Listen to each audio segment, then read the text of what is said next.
اللہ کا قرب۔ سعودی عرب میں ایک لڑکی کی شادی تھی۔ مغرب کی نماز کے بعد اس کا میک اپ وغیرہ کیا گیا جیسا کہ دلہن کو سجایا جاتا ہے۔ اسی اثناء میں اس لڑکی نے عشاء کی اذان سنی۔ اس نے نیچے جانے سے پہلے عشاء کی نماز پڑھنا مناسب سمجھا۔ لڑکی نے اپنی ماں سے کہا کہ میں وضو کر کے نماز پڑھنے لگی ہوں۔ تو لڑکی کی ماں حیرت سے اسے دیکھتے ہوئے بولی، کیا تم پاگل ہو؟ مہمان تمہیں دیکھنے کے لیے انتظار کر رہے ہیں اور تمہارے میک اپ اور بناؤ سنگار کا کیا ہوگا؟ یہ تو سارا پانی سے دھل جائے گا۔ میں تمہاری ماں ہوں اور تمہیں نماز نہ پڑھنے کا حکم دیتی ہوں۔ اور کہا، واللہ اگر تم نے ابھی وضو کیا تو میں تم سے ناراض ہو جاؤں گی۔ بیٹی نے کہا، اللہ کی قسم میں یہاں سے تب تک نہ جاؤں گی جب تک نماز ادا نہ کر لوں۔ میں کسی کو خوش کرنے کے لیے اپنے اللہ کی نافرمانی نہیں کر سکتی۔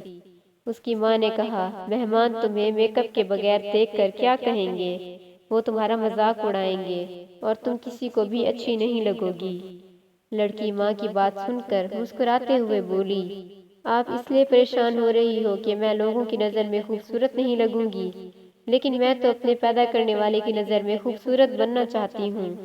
لڑکی نے وضو کیا جس کی وجہ سے اس کا سارا میک اپ اتر گیا، لیکن اسے میک اپ خراب ہونے کا کوئی افسوس نہیں تھا اور نہ ہی لوگوں کے اچھا برا کہنے کا کوئی خیال تھا، کیونکہ اسے لوگوں سے زیادہ اپنے اللہ سبحانہ وتعالیٰ کے سامنے سرخرو ہونا تھا۔ اس نے نماز شروع کی اور حالت سجدہ میں وہ لطف پایا جو بہت کم لوگوں کو نصیب ہوتا ہے۔ اسے تو پتہ بھی نہیں تھا کہ یہ اس کی زندگی کا آخری سجدہ ہوگا۔ جی ہاں، وہ لڑکی حالت سجدہ میں اپنے خالق حقیقی سے جا ملی۔ کیا خوبصورت اور عظیم اختتام تھا۔ وہ اللہ کو قریب کرنا چاہتی تھی۔